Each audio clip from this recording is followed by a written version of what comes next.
Work groups include command or functional groups and affinity groups as well as teams. Let's take a look. Work groups are formal groups established by the organization to do its work. A command group is a relatively permanent group characterized by functional reporting relationships, such as having both a group manager and those who report to the manager. Command groups are usually included in the organizational chart. In business organizations, most employees work in command groups, as typically specified in an organizational chart. The size, shape, and organization of a company's command groups can vary considerably. Typical command groups in organizations include the Quality Assurance Department, Customer Service Department, the Accounting Department, and the Human Resource Department. Affinity groups are relatively permanent collections of employees from the same level in the organization who meet on a regular basis to share information, capture emerging opportunities, and to solve problems. Affinity groups are a special type of formal group. They are set up by the organization, yet they're not really part of the formal organizational structure. They're not really command groups because they're not part of the organizational hierarchy, and they are not task groups because they stay in existence longer than any one particular task. Affinity groups are groups of employees who share roles, responsibilities, duties, and interests, and which represent horizontal slices of the normal organizational hierarchy. Because the members share important characteristics such as roles, duties, and levels, they are said to have an affinity for one another. Employees sometimes form groups to discuss or pursue common interests. The members of functional teams come from the same department or functional area. A team of marketing employees and a team of finance employees are examples of functional teams. Cross-functional teams have members from different departments or functional areas. This is one of the most common types of work teams. Some organizations are organized such that the company's core work is done in cross-functional teams. For example, IDEO, a product innovation and design company, believes that interdisciplinary teamwork boosts innovation and creativity. Teams share and improve ideas, build on other team members' skills, and provide more opportunities for problem solving. Cross-functional teams have several strengths. In addition to getting things done faster, particularly customer service and new product development, they can increase creativity. Cross-functional teams also improve a firm's ability to solve complex problems by bringing different sets of skills, perceptions, and experiences together. Because they're driving diverse people from functional background areas together, they also increase employees' knowledge about other areas of the organization. The same diversity that can be a strength for cross-functional teams can also be a weakness if this diversity is not properly managed and conflicts are not effectively handled. Problem-solving teams are established to solve problems and make improvements. The core strength of problem-solving teams is that because employees are the ones actually doing the work, they usually know the job best. Putting employees in teams responsible for solving problems puts this expertise to work. Self-directed teams set their own goals and pursue them in ways desired by the team. Team members are responsible for tasks typically reserved for team members or managers, including schedule work and vacation, ordering supplies, and evaluating their own performance. Venture teams are teams that operate semi-autonomously and create and develop new products, product development teams, processes, process design teams, or businesses, venture teams. Virtual teams are teams of geographically and/or organizationally dispersed coworkers who communicate using the internet and other information technologies. Global teams have members from different countries. Global teams can be virtual or meet face-to-face. Whereas formal groups and teams are established by the organization, informal groups are formed by their members and consists of friendship groups, which are relatively permanent, and interest groups, which may be shorter-lived. Friendship groups arise out of cordial relationship among members and the enjoyment they've gotten from being together. Interest groups are organized around a common activity or interest, although friendships may develop among members. Virtual teams are becoming increasingly common in organizations. New forms of technology, coupled with pressures to reduce travel costs, make it easy for colleagues who are geographically dispersed to interact in ways that mirror face-to-face interactions. The composition of a group plays an important role in determining group productivity. Group composition is most often described in terms of the similarities and differences in group members. A substantial amount of research has explored the relationship between a group's composition and its productivity. A group's heterogeneity in terms of age and tenure with the group has been shown to be related to turnover. Groups with members of different ages and experiences with the group tend to experience frequent changes in membership. A homogeneous group is likely to be more productive when the group task is simple. Cooperation is necessary, group tasks are sequential, and quick action is required. A heterogeneous group is more likely to be productive when the task is complex, requires a collective effort, that is, each member does a different task, and the sum of these efforts constitutes a group output, demands creativity, and when speed is less important through deliberations. Group composition becomes especially more important as organizations become increasingly more culturally diverse. Cultures differ in the importance they place on group membership and how they view authority, uncertainty, and other important factors. Increasing attention is being focused on how to deal with groups made up of people from different cultures. In general, a manager in charge of a culturally diverse group can expect several things. First, members will probably distrust one another. Stereotyping will present a problem, and communication problems will almost certainly arise. Thus, managers need to recognize that such groups will seldom function smoothly, at least at first.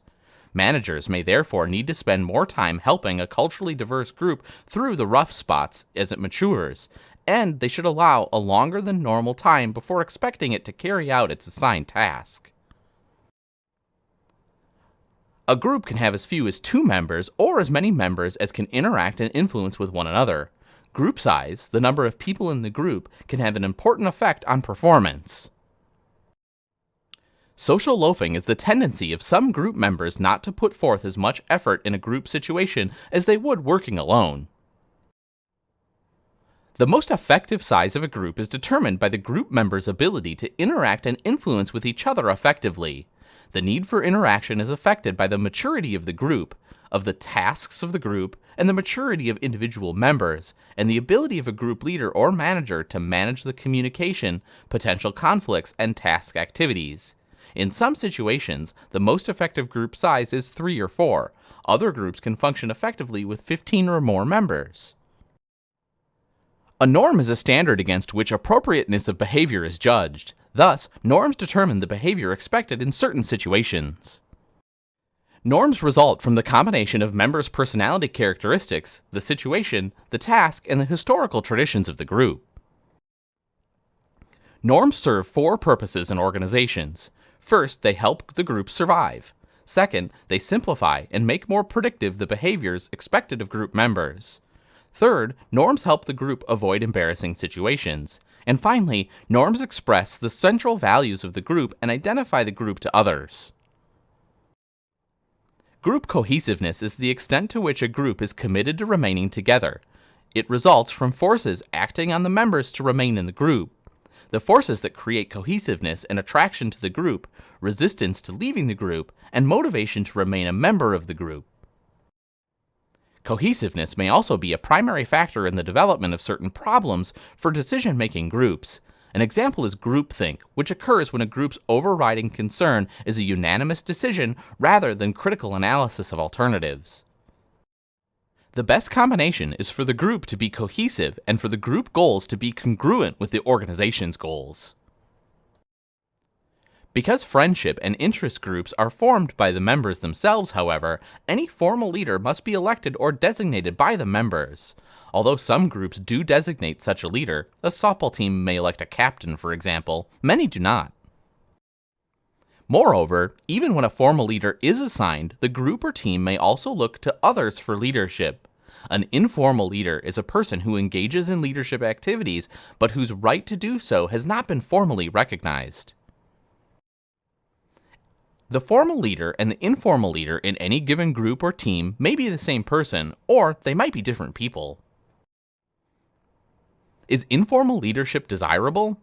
In many cases, informal leaders are quite powerful because they draw from referent or expert power.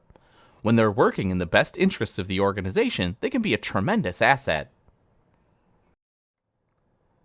Given the significant roles that groups and teams play in organizational effectiveness, it's clearly important that this process be approached logically and rationally. Groups are not static, and when a new group or team is created, it generally goes through some growing pains before it becomes fully functional. Traditional research on small groups per se, as opposed to teams, has focused on a 4-stage development process. The 4 stages of group development include mutual acceptance, communication and decision-making, motivation and productivity, and control and organization. The stages and the activities that typically form them are shown here. We'll discuss the stages as separate and distinct. It's difficult to pinpoint exactly when a group moves from one stage to another, however, because the activities in the phases tend to do some overlapping. In the mutual acceptance stage of group development, also called the forming stage, the group forms and members get to know one another by sharing information about themselves.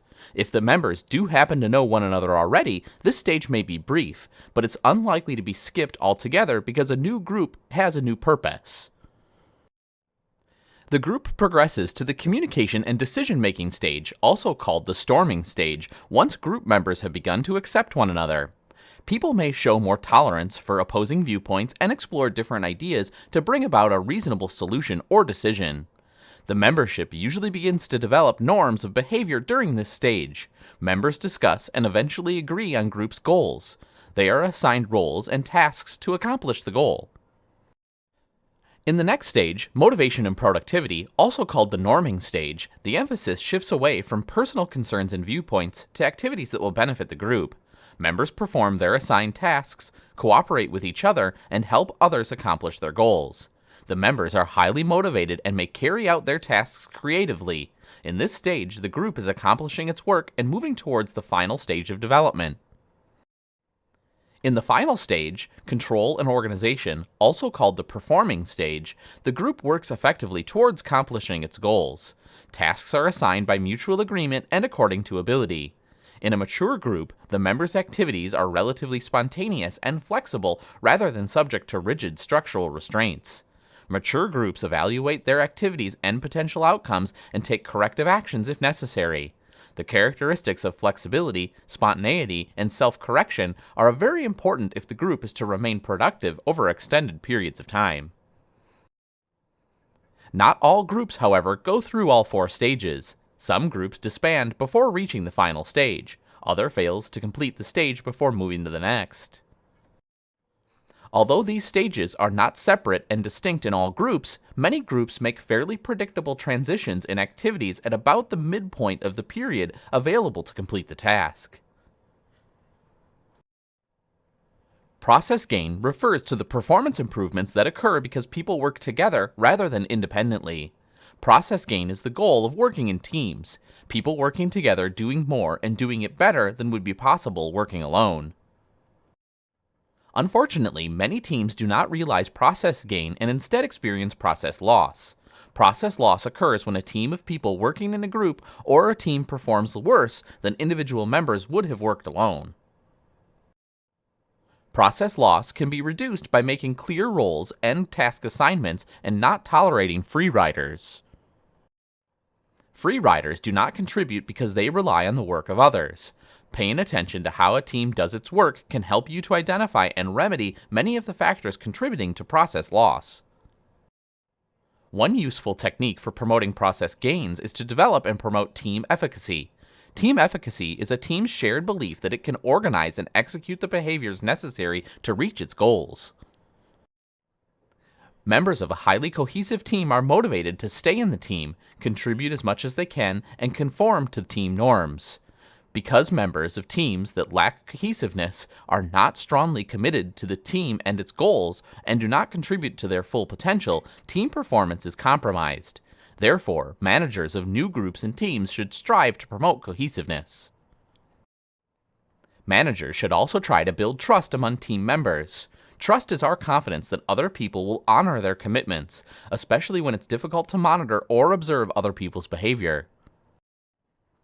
Teams build trust through repeated positive experiences, commitment to shared goals, and an understanding of team members' needs, motives, and ideas.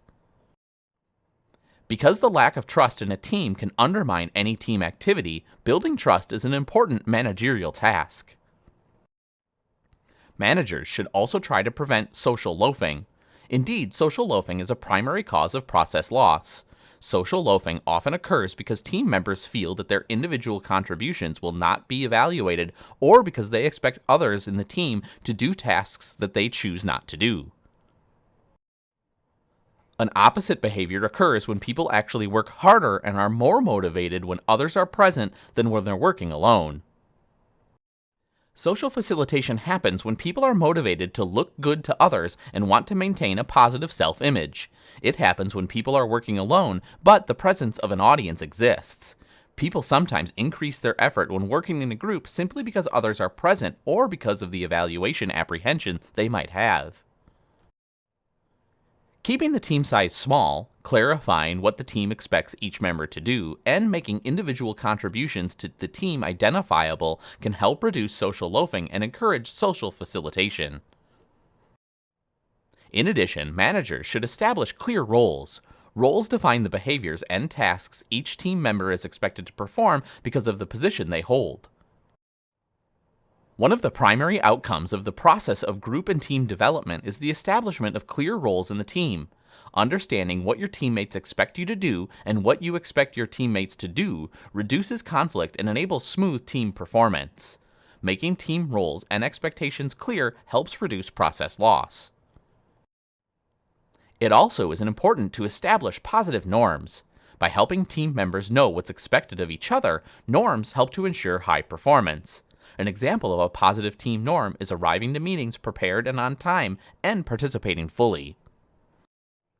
Team members comply with team norms for a few reasons: to avoid punishments and receive rewards, to imitate team members who they like and admire, and because they have internalized the norm and believe it's the appropriate way to behave.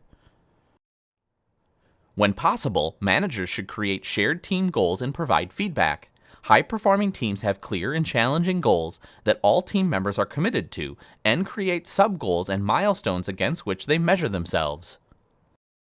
Team rewards also motivate effective teamwork behaviors. Tying team rewards to performance motivates team members to pursue team goals rather than individual goals. Typically, the organization is hierarchically designed to provide clear direction and control. However, many organizations need to be able to react quickly to a dynamic environment. In this section, we present several essential elements particular to an organizational change to a team-based situation. The process is shown here, with 5 phases, from startup to reality and unrest, leader-centered, tightly formed, and self-managing. In Phase 1, team members are selected and prepared to work in teams so that the teams have the best possible chance of success. Much of the initial training and information or awareness training sends the message that top management is firmly committed to teams and that teams are not experimental. After perhaps 6 or 9 months, team members and managers report frustration and confusion about the ambiguities of the new situation.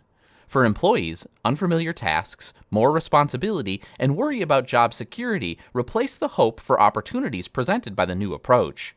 All of the training and preparation, as important as it is never enough to prepare for the storm and backlash. As discomfort and frustrations of the previous phase peak, teams usually long for a system that resembles the old manager-centered organizational structure. In addition, the team begins to think for itself as a unit, and members learn to manage themselves. Managers begin to get a new sense of the positive possibilities of organizing in teams and begin to withdraw slowly from the daily operation of the unit to begin focusing on standards, regulations, systems, and resources for the team. In the 4th phase of team implementation, teams become tightly formed to the point that their internal focus can become detrimental to other teams and the organization as a whole. Such teams are usually extremely confident in their ability to do everything. They're solving problems, managing their schedule and resources, and resolving internal conflicts. However, communication with external teams begins to diminish, and the team covers up for underperforming members, and inter-team rivalries can occur, leading to unhealthy competition. In Phase 5, the end result of months or years of planning and implementation, mature teams are meeting and exceeding their performance goals. Team members are taking responsibility for team-related leadership functions. Managers and supervisors have withdrawn from the daily operations and are planning and providing consulting for teams. Probably most important, mature teams are flexible. Partnerships among teams throughout the organization can help the internal teams continue to meet the needs of external customers. The best reason to start teams in any organization is to achieve the positive benefits that can result from a team-based environment: enhanced performance, employee benefits, reduced costs, and organizational enhancements. Enhanced performance can come in many forms, including improved productivity, quality, and customer service. Working in teams enables workers to avoid wasted effort, reduced efforts, and react better to customers, resulting in more output for each unit of employee input. Such enhancements result from pooling of individual efforts in new ways and from continuously striving to improve and benefit the team. As empowered teams reduce scrap, make fewer errors, file fewer workers' compensation claims, and reduce absenteeism and turnover, organizations based on teams are showing significant cost reductions. Team members feel that they have a stake in the outcomes, want to make contributions because they feel valued, and are committed to the team and do not want to let it down. Other improvements in organizations that result from moving from a hierarchical-based directive culture to a team-based culture include increased innovation, creativity, and flexibility. Use of teams can eliminate redundant layers of bureaucracy and flatten the hierarchy in large organizations. Employees feel closer and more in touch with top management. Employees who think their efforts are important are more likely to make significant contributions. Employees tend to benefit as much as an organization in a team environment. Rather than relying on the traditional, hierarchical, manager-based system, teams give employees freedom to grow and to gain respect and dignity by managing themselves, making decisions about their work, and really making a difference in the world around them. The costs of teams are usually expressed in terms of the difficulty of changing to a team-based organization. Managers have expressed frustration and confusion about their new roles as coaches and facilitators, especially if they developed their managerial skills under the traditional hierarchical management philosophy. Some managers have felt as if they're working themselves out of a job as they've turned over more and more of their directing duties to a team. Management must therefore be fully committed to initiating a change to a team-based organization. Staffing teams with people who have the interpersonal skills and the competencies to contribute to task performance, but who are also able to work well in team settings is critical. Some of the teamwork abilities you should look for are the following. Conflict resolution abilities: the ability to recognize and encourage desirable and discourage undesirable team conflict. The ability to recognize the type and source of conflict confronting the team and implement an appropriate resolution strategy. The ability to employ an integrative, win-win negotiation strategy rather than the traditional distributive, win-lose strategy. Next is collaborative problem-solving abilities. The ability to identify situations requiring participative group problem-solving and to utilize the proper degree of participation. The ability to recognize the obstacles to collaborative group problem-solving and implement appropriate corrective actions. Communication abilities: the ability to communicate openly and supportively. The ability to listen objectively and appropriately use active listening techniques. The ability to maximize the congruence between nonverbal and verbal messages and to recognize and interpret nonverbal messages of others. Goal setting and self-management abilities, which are the abilities to help establish specific, challenging, and accepted team goals and the ability to provide constructive feedback. Planning and task coordination abilities, the ability to coordinate and synchronize activities, information, and tasks among team members. The ability to establish task and role assignments for individual team members and ensure proper balancing of workload. Teamwork competencies also include an understanding of ethical behavior in teams. The more frequently and intensely we interact with our peers, the stronger their influence on our own behavior is. Other people's ethical behavior influences our own ethical behavior. This is particularly true for managers, highlighting the importance of consistently setting good examples as managers. 4 ethical issues are especially important in teams. How do teams fairly distribute work? How do teams assign blame and award credit?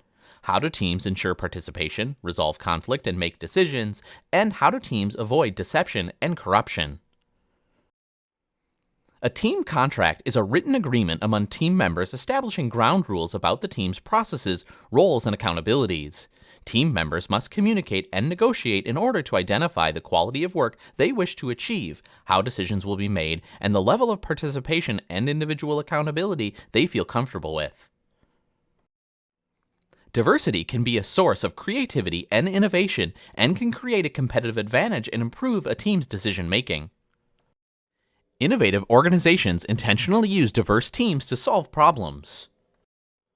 Diversity can create misunderstandings and conflict that lead to absenteeism, poor quality, low morale, and loss of competitiveness, as well as lowered workgroup cohesiveness. Diverse groups are less able to provide for their team member needs and tend to have less integration and communication and more conflict than do homogeneous groups. Informational diversity, or diversity in knowledge and expertise, has a positive impact on team performance. Because team members' unique knowledge enlarges the team's knowledge resources and can enhance the options it has to consider, it can enhance creativity and problem solving. Demographic diversity, on the other hand, often has a negative impact on performance. Team conflict tends to increase, and teams tend to perform lower as they become more demographically diverse. Increasing demographic diversity can result in work teams having more difficulty utilizing their informational diversity because team members are not able to work effectively with different others. When this happens, the potential for demographically diverse work teams to perform more effectively is lost. To leverage the potential benefits of this diversity, however, many organizations take steps to proactively staff their work teams with informational diversity and with people who are comfortable with diversity and with the team environment. Effectively managing diversity in teams has much to do with the attitudes of team members towards diversity as it does to do with the diversity itself. Multicultural teams can create frustrating dilemmas for managers. Cultural differences can create substantial obstacles to effective teamwork, but they may be difficult to recognize until significant damage has been done.